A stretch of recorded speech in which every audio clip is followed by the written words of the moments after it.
तांत्रिक महाराज की बात सुनने के बाद ये सभी अपने अपने घरों को वापस पहुंच गए थे। मेघना बेड पर लेटी सोच में डूबी थी। क्या हो यार, तू इतना क्यों सोच रही है?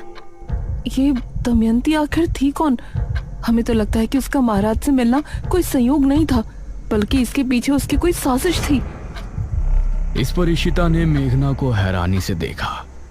अरे तेरी तबीयत तो ठीक है, ये किस टोन में बोल रही है तू? देख मेघना, मैं तो पहले ही यहाँ से जाना चाहती थी, तेरे कहने पे ही मैं रुकी हुई हूँ। मुझे इस गांव की कहानियों से कुछ लेना देना नहीं है। कल एकादशी है, हमें बस उस मृत्युंजय अमृत का सैंपल लेना है और परसों सुबह होने से पहले इस गांव को छोड़ देना है। That's it। ये कहकर इशिता ने चादर तानी और सो गई। इसे कैसे बताऊं कि मैंने खुद को सपने में राजकुमारी बने देखा है। मुझे अपने सपनों का पूरा रहस्य जानना है, मैं यहाँ से नहीं जा सकती।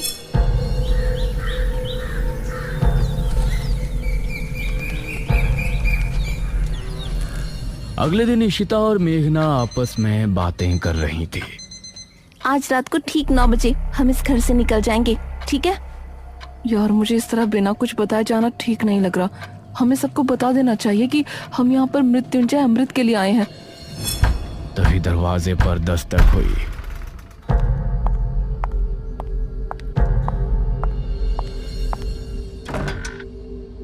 अरे अनुज, तुम?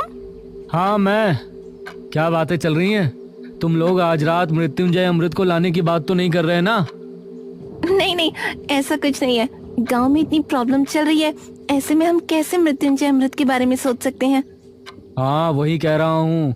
आज रात तांत्रिक महाराज अनुष्ठान शुरू करेंगे, सभी को घरों में ही रहना है। तुम बेफिक्र रहो, हम कहीं नहीं जाने वाले।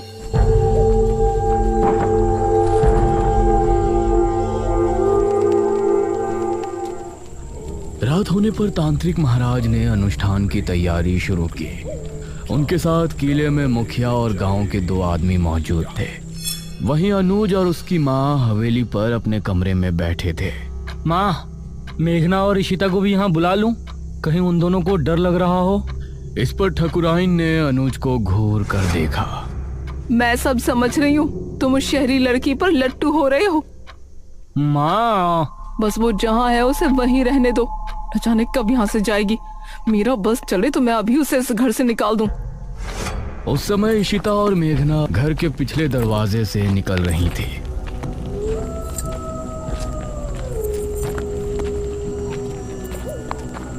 मुझे अब भी कुछ ठीक नहीं लग रहा। ये लोग क्या सोचेंगे? हम दोनों बस यहाँ मृत्युंजय अमृत चुराने के लिए आए थे। मेघना, क्या हो गया यार तुझे? हमारी जॉब, हमारा फ्यूचर खतरे में है। हम इस राजा रानी वाली कहानी में उलझने नहीं आए थे। ये इन गांव वालों की प्रॉब्लम है, हमारी नहीं। तो चल ना जल्दी। ये दोनों घर से निकलकर गली की तरफ आ गई थी। गांव में सभी लोग अपने अपने घरों में बैठे थे। सभी तांत्रिक महाराज के अनुष्ठान के सफल होने की प्रार्थना कर रहे थे। पूरा सामने जंगल का रास्ता। उस समय गांव का एक आदमी राजू सिगरेट पीता हुआ जंगल की तरफ से आ रहा था। अरे यार, आज तो होश बहुत ही ज्यादा है, सिगरेट भी नहीं सुलग रही। कुछ ही दूरी पर उसको इशिता और मेघना सामने से आती नजर आ रही थी।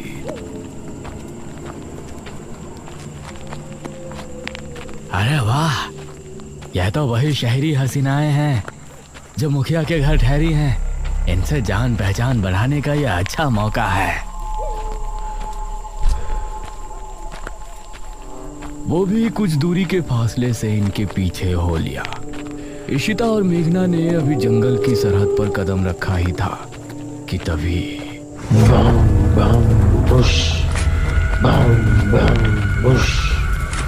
इसे सुनकर ये दोनों चौंक पड़ी। अरे ये तो वही आवाजें हैं, निशिर मोलो।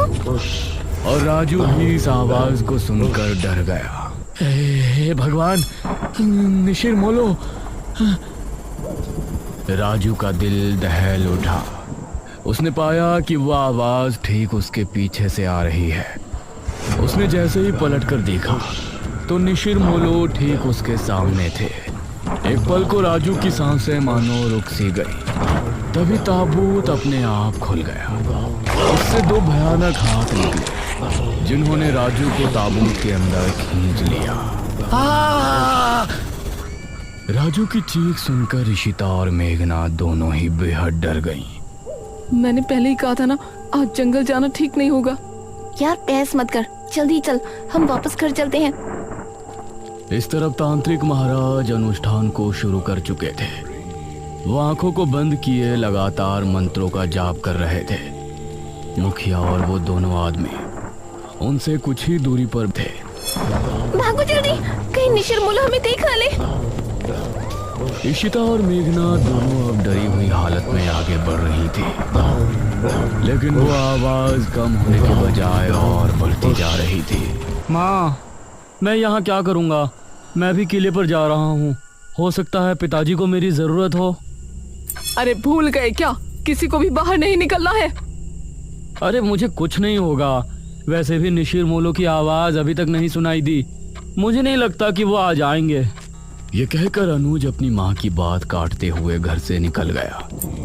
इस तरफ तांत्रिक महाराज भी अपनी आंखें बंद किए ध्यान मग्न थे।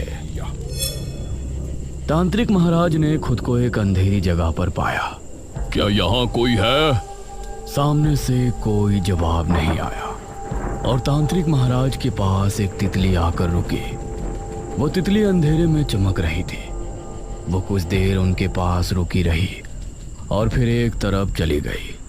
तांत्रिक महाराज भी अब उसके पीछे हो लिए।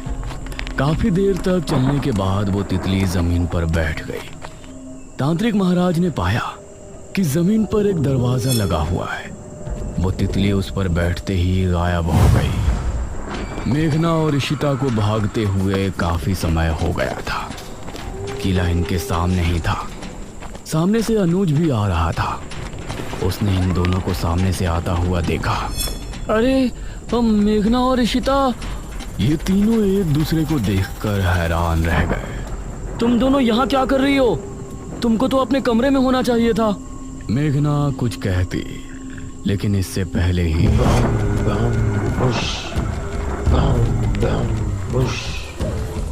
ये क्या? निशिर मोलो आ गए। निशिर मोलो की आवाज सुनते ही ये तीनों बुरी तरह डर गए और अब किले के अंदर भी उनकी आवाज पहुंच रही थी। डरो नहीं, तांत्रिक महाराज ने पहले ही कहा था कि निशिर मोलो यहाँ जरूर आएंगे, लेकिन हमें डरने की जरूरत नहीं है। जब तक हम अपने घरों में हैं, वो हमें कोई नुकसान नहीं पहुंचा सकते। चलो हम भी किले के अंदर चलते हैं। और ये तीनों किले के अंदर पहुंचे। अरे तुम तीनों यहाँ क्या कर रहे हो? वो कुछ नहीं पिताजी। क्या मतलब कुछ नहीं? हमने कहा था ना कि आज की रात बाहर नहीं निकलना। तभी तांत्रिक महाराज ने एक लंबी सांस भरी और अपनी आंखें खोली। ये सभी उन्हें गौर से देखने लगे। क्या हुआ तांत्रिक महाराज, कुछ पता चला? मैंने अपनी पूरी शक्ति लगा दी, लेकिन मुझे सिर्फ एक दरवाजे के अलावा कुछ नहीं नजर आया। इस पर सबसे पहले मेघना ने सवाल किया। कैसा दरवाजा? वो दरवाजा किसी चौखट पर नहीं बल्कि जमीन पर लगा हुआ है। शायद कोई तहखाना है। इसका मतलब है कि वो किताब किसी तहखाने के अंदर ही है। ठीक है महाराज, हम लोग सुबह होने पर गांव के कुछ आदमियों को लेकर राजमहल जाएंगे और उस तहखाने को ढूंढेंगे। हाँ, यही विचार ठीक होगा। अब आप लोग अपने घरों को जा सकते हो। ध्यान से जाना, निशिर मोलो अभी भी तुमको रास्ते में मिल सकते हैं। जो आ गया महाराज। मुखिया अनुज और इन तीनों के साथ घर की तरफ रवाना हो गया और बाकी सभी गांव वाले भी अपने अपने घरों को चले गए। अनुज, तुमने बताया नहीं कि तुम तीनों यहाँ क्यों आए थे? वो पिताजी, मुझे आपकी चिंता हो रही थी और इन दोनों को भी ना जाने क्यों घर पर डर लग रहा था। इसीलिए ये भी मेरे साथ चली आई। मुखिया को अनुज की बात में सच्चाई नहीं नजर आ रही थी, लेकिन उसने आगे कुछ नहीं कहा। कुछ देर बाद ये चारों घर पर पहुंचे।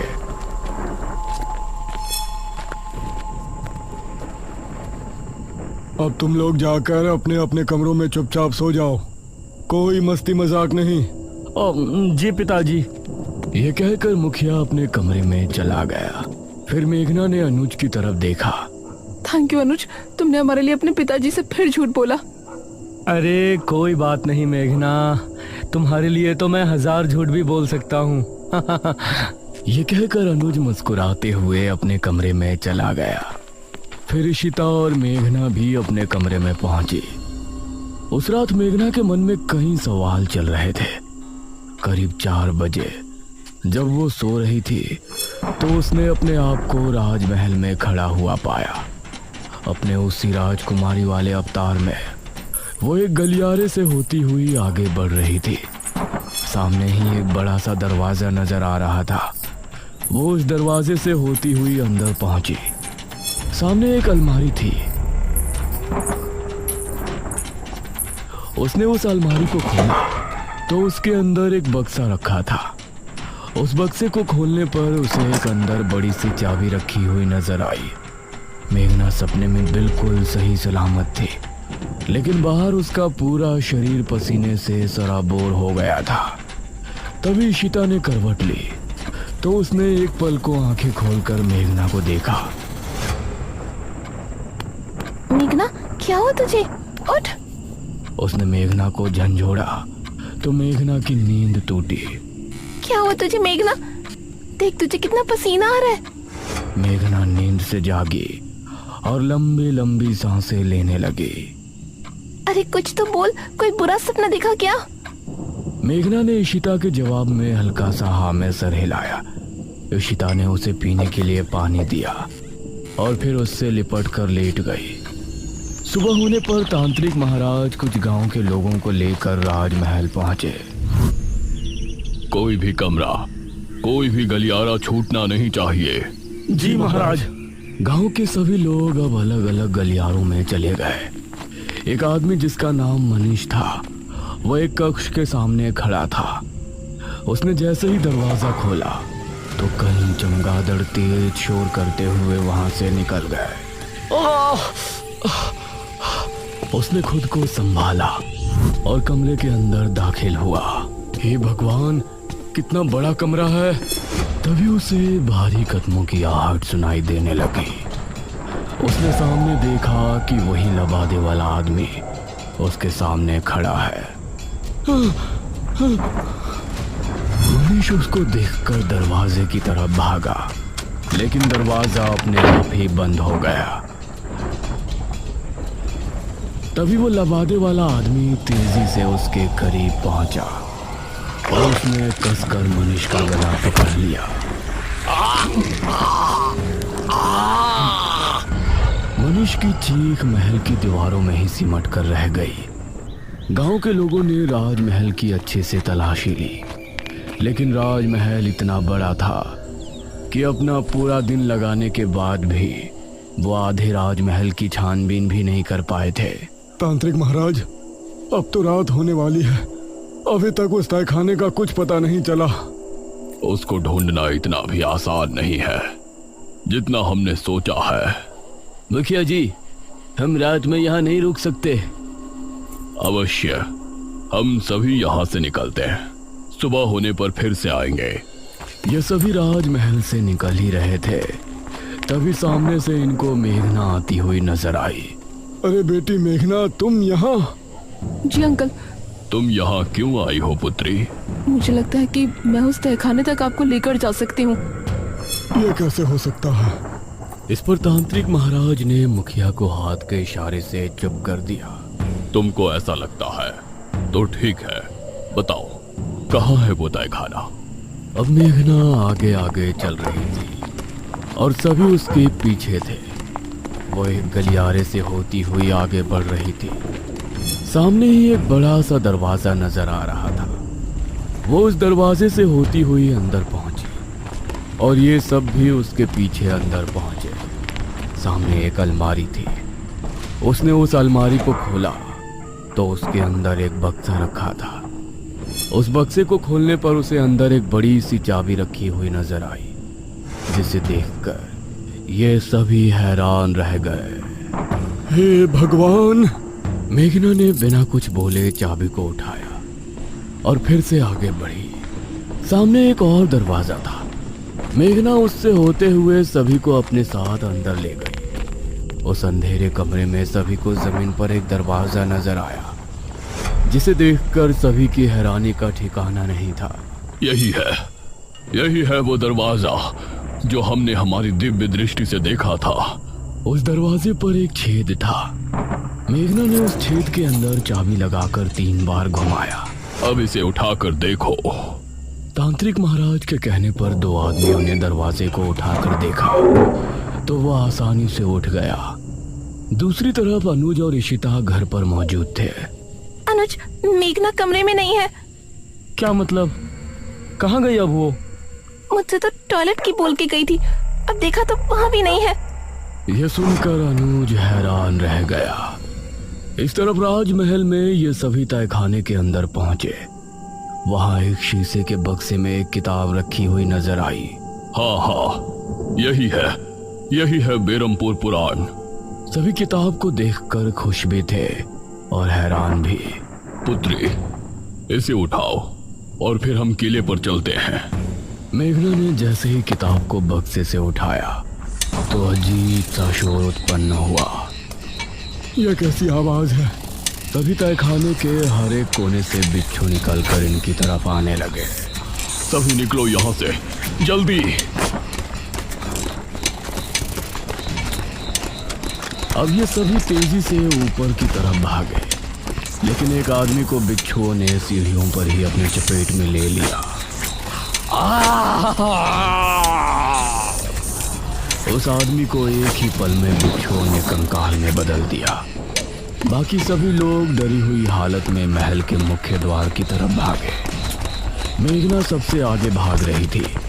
दरवाजे से होते हुए ये महल से बाहर निकलने में कामयाब हो गए, लेकिन ठीक दरवाजे पर जो अब ये सभी तेजी से ऊपर की तरफ भागे, लेकिन एक आदमी को बिच्छुओं ने सीढ़ियों पर ही अपने चपेट में ले लिया। उस आदमी को एक ही पल में बिच्छुओं ने कंकाल में बदल दिया। बाकी सभी लोग डरी हुई हालत में महल के मुख्य द्वार की तरफ भागे। मेघना सबसे आगे भाग रही थी। दरवाजे से होते हुए ये महल से बाहर निकलने में कामयाब हो गए, लेकिन ठीक दरवाजे पर जो आदमी सबसे पीछे था उसको भी बिच्छुओं ने अपनी चपेट में ले लिया।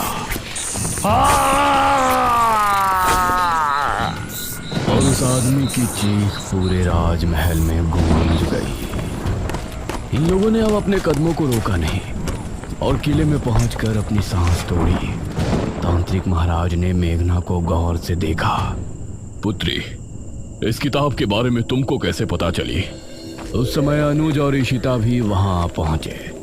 अब ये सभी मेघना की तरफ ही देख रहे थे, लेकिन मेघना की नजर उस किताब पर थी जिससे कई रहस्यों का खुलासा होने वाला था।